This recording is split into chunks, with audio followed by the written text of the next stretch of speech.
Hello everyone, my name is Jasmine Walton, and today I will be talking about a research study conducted by Jane Elliott. It's called A Class Divided.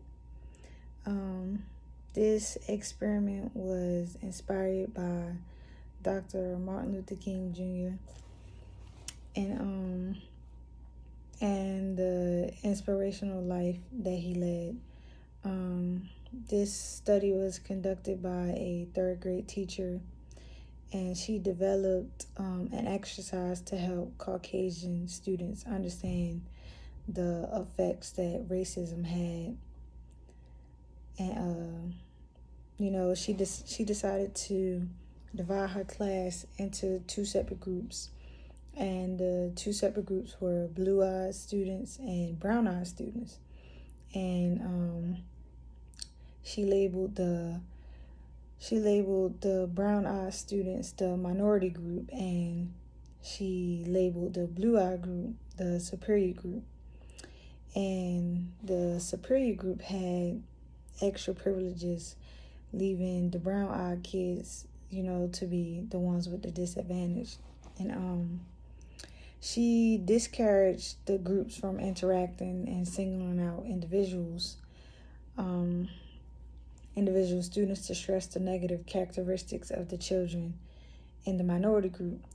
And this exercise changed most of their behaviors.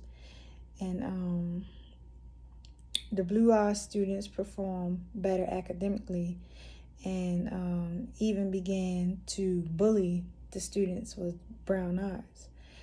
And that ended up giving the students with brown eyes low self-confidence, and they had a change in their academic performance.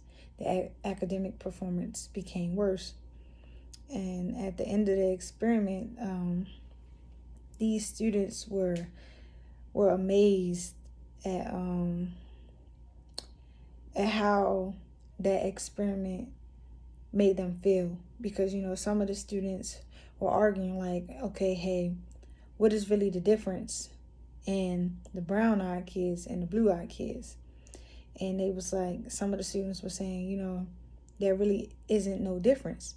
So how can some people be so racist when it's really no difference in the individual, except for the fact that, hey, one group just may be a little bit more superior, and the other group, are the minority group. And at the end of the experiment, they embraced one another and agreed that people shouldn't be, judged because of their appearances, and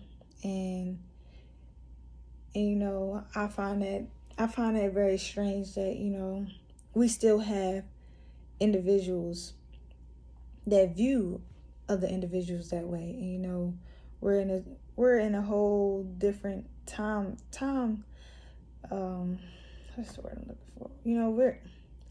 Times have changed, but we still have individuals who still think like this. I find that this study was a good study, because not all Caucasian children knew what racism was. Racism is something that is taught. I don't think that racism is something that you're born with. It's something that's taught. And I think this was a really great study for kids to find out that, there is really no significant difference in the brown-eyed students and the blue-eyed students. And this concludes my research.